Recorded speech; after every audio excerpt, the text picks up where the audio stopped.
ये हमारा भारतीय जनता पार्टी का जो संगठन का पर्व है और इसमें साधारण सदस्य बनाना और सक्रिय सदस्य बनाना, दो प्रकार के सदस्य इसमें बनते हैं। पूरे हरियाणा प्रदेश में 20,629 बूथ है।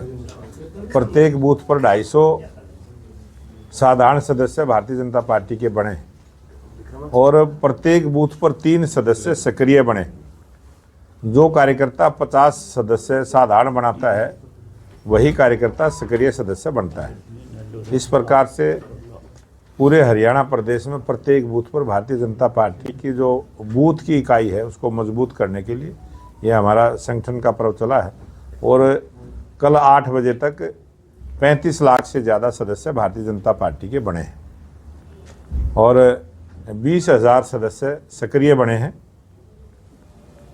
और जो भी टारगेट सिरसा जिले का है ये उसको पूरा कर पाएँ, उसकी पूरी जानकारी की समीक्षा बैठक आज कोर ग्रुप के साथ हुई है। हमारा सिरसा जिला में 25 सदस्यों का कोर ग्रुप है जिनके साथ बैठ के आज पूरी चर्चा हुई है। और इसके बाद 2 नगर पालिकाओं को नगर निकाय के चुनाव यहाँ पर हैं, उनके बारे में भी हमने चर्चा की है कि चुनाव लड़ने वाले जो कार्यकर्ता हैं वो अच्छे से जनता में जाना आना शुरू करें और अपनी सदस्यता के माध्यम से जनता के बीच में जाएं।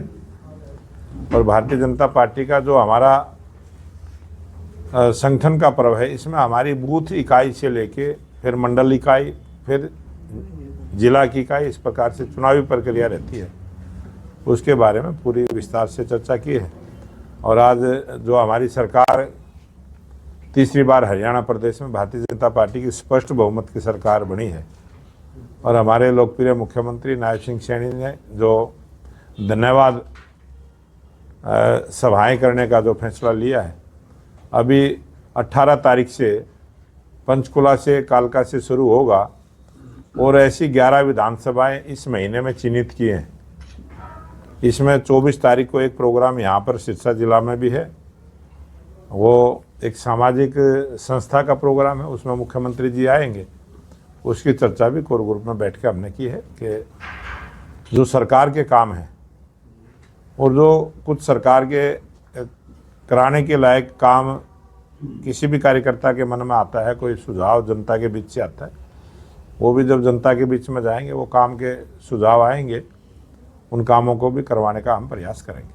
सर 37 ऐसे हलके हैं जिनमें टारगेट है वो 50% से नीचे रहा है सदस्यता अभियान का, कालावाली में सबसे कम रहा है, क्या अब अचीव हो पाएगा? हालांकि समय अभी कम बचा है। हाँ, बहुत जल्दी अचीव हो पाएगा वो। और ये जो आंकड़ा 3 दिन पहले का था जी और थोड़ा उसमें प्रोग्रेस हुई है। आज कालावाड़ी में मैं खुद बैठक लेने के लिए जाऊंगा जी।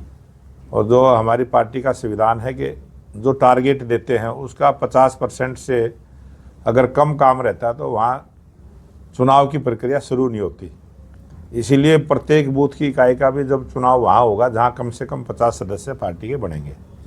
ये एक पार्टी का संवैधानिक रूप से चलने वाली, लोकतंत्र की परंपराओं को मानने वाली हमारी पार्टी है और हमें उसी के सिद्धांत पर चलते हुए काम करते हैं। और मुझे पूरा विश्वास है कि हरियाणा प्रदेश की जो 90 विधानसभाएं हैं और 313 मंडल हैं, प्रत्येक मंडल में चुनाव होंगे और प्रत्येक मंडल अपने टारगेट को पूरा करेगा। 48 सीटें बीजेपी ने 90 में से ली हैं, 42 पर नुकसान झेला है, हालांकि कांग्रेस 37 पे रहेगी। क्या चुनाव की समीक्षा अभी तक आप कर पाए हैं? 42 सीटों पर क्यों हार का सामना करना पड़ा? बिल्कुल, हमने हर सीट का समीक्षा बैठक की है, हर सीट की पूरी जानकारी ली है और उसमें जो भी बातें आई हैं वो सब हमने अध्ययन किया। क्या क्या बातें सामने आई? कोई गुटबाजी या कोई गुटबाजी नहीं होती है। हर सीट का अपना एक चुनाव जो है एक ऐसी प्रक्रिया है, उसमें किस बात पर किस उम्मीदवार को कहाँ नुकसान हो जाए, बहुत सारे ऐसे मुद्दे होते हैं। कहीं सामाजिक ऐसी व्यवस्था होती है, कहीं क्षेत्रवाद ऐसा होता है, कहीं कोई काम का ऐसा मुद्दा होता है, कहीं कोई नेताओं के बयान ऐसे होते हैं। बहुत सारे अलग अलग कारण हैं। कौन वोटर किस बात को पसंद करता है उस वोटर के स्वभाव के ऊपर डिपेंड करता है। और कई चीज़ें होती हैं चुनाव में जो अलग अलग काम करती हैं और जहाँ हम चुनाव जीते हैं वहाँ हमारा उम्मीदवार लोगों का विश्वास जीतने में कामयाब रहा है और जहाँ हम हारे हैं वहाँ थोड़ा पिछड़ गए हैं, वहाँ हम जनता का विश्वास हासिल नहीं कर पाए। इसलिए हमने सभी 90 की 90 विधानसभाओं में जाके सभी का धन्यवाद किया है कि उन्होंने जनता के आशीर्वाद से, जनता जनार्दन के आशीर्वाद से ही ये तीसरी बार हरियाणा में भारतीय जनता पार्टी की सरकार बनी है। और जहां हम 42 विधानसभा सीटों पर विश्वास हासिल नहीं कर पाए, हमारा प्रयास है कि उन पर भी हम कमल का फूल खिलाने का काम सिरसा करें। लोकसभा क्षेत्र में, सिरसा हेडक्वार्टर पे आप खड़े हैं, 9 में से 8 सीटें जो है बीजेपी हारी है, केवल एक जीत नरवाना में जीत हुई है। क्या लोकल लीडरशिप से आपकी मुलाकात आज हुई है या पहले भी हुई है?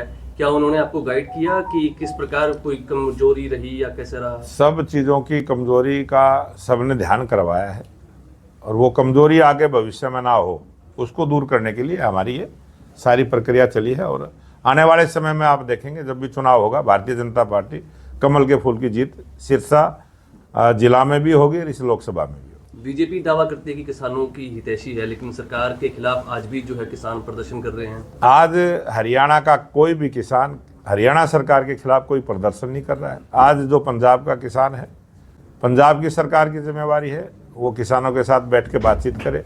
आज हरियाणा पहला प्रांत है जिसमें 24 फसलें किसानों की एमएसपी पर खरीदने की गारंटी दी है। और हमारे लोकप्रिय मुख्यमंत्री नायब सिंह सैनी जी ने अनेक बार ये बात कही है कि किसानों की फसल का एक एक दाना एमएसपी पर खरीदने का काम हरियाणा सरकार करेगी। बड़ोली जी, इसी से जुड़ा हुआ सवाल है। सिरसा, फतेहाबाद और हिसार में जो चीफ इंजीनियर का आदेश आया है कि नहरें हैं वो सिर्फ 7 दिन चलेंगी। पहले नहरें 15 दिन चला करती थी, अब 7 दिन चलेंगी। किसान ये कहते हैं कि ये भेदभाव किया जा रहा है इन जिलों से जो टेल पे क्षेत्र पे पड़ते हैं। बिल्कुल भी कोई भेदभाव नहीं है, किसी प्रकार का ना भेदभाव होगा। अगर इस प्रकार की कोई बात है उसकी हम जानकारी लेंगे। सर, 1 नेशन 1 इलेक्शन का प्रस्ताव कैबिनेट ने दिया, क्या मानते हैं? 1 नेशन 1 इलेक्शन है देश को विकसित राष्ट्र बनाने में बहुत बड़ी पहल इससे होगी। और जिस प्रकार से पूरे देश में 1 नेशन 1 राशन ये लोकप्रिय प्रधानमंत्री नरेंद्र मोदी जी ने शुरू किया, 1 नेशन 1 ग्रिड, पूरे देश में बिजली की व्यवस्था सबको बराबर से मिले, पूरे देश में विकास के काम हो, समान गति के साथ हो, हर विधानसभा में हो, हर प्रांत में विकास समान गति के साथ हो, ये हमारी सरकार की प्राथमिकता है। और देश के लोकप्रिय प्रधानमंत्री नरेंद्र मोदी जी ने जो ये विजन लिया है 1 नेशन 1 इलेक्शन का, ये देश के हित में होगा। और बहुत ही ऐसा काम जो विकसित राष्ट्र हैं वहाँ पर इस प्रकार के काम हुए हैं, और भारत भी विकास की दृष्टि से बहुत आगे बढ़ेगा। कांग्रेस कहती है अगर विधानसभा चुनाव में ईवीएम से चुनाव ना होता तो सरकार बीजेपी की ना बनती, कांग्रेस की आ जाती। ये इस प्रकार की कल्पना कांग्रेस के लोग करते रहे हैं, और वो भ्रष्टाचार में डूबे हुए हैं। वो हम हर जगह भ्रष्टाचार ढूंढते हैं, और जब उनको कोई भी नहीं सहारा मिलता तो बेचारी ईवीएम को ही दोषी ठहराते हैं। ये कांग्रेस अब की जो जनवरी में चुनाव होंगे नगर निकाय के, तो वो कहते हैं कि अगर ईवीएम से ना हो तो रिजल्ट बेहतर मिल सकते अब वो हैं। कांग्रेस वाले तो इस देश को पीछे ले जाना चाहते हैं, और भारतीय जनता पार्टी इस देश को आगे ले जाना चाहती है। और जनता ने देखना है पीछे कौन खींच रहा है, आगे कौन लेके जा रहा है।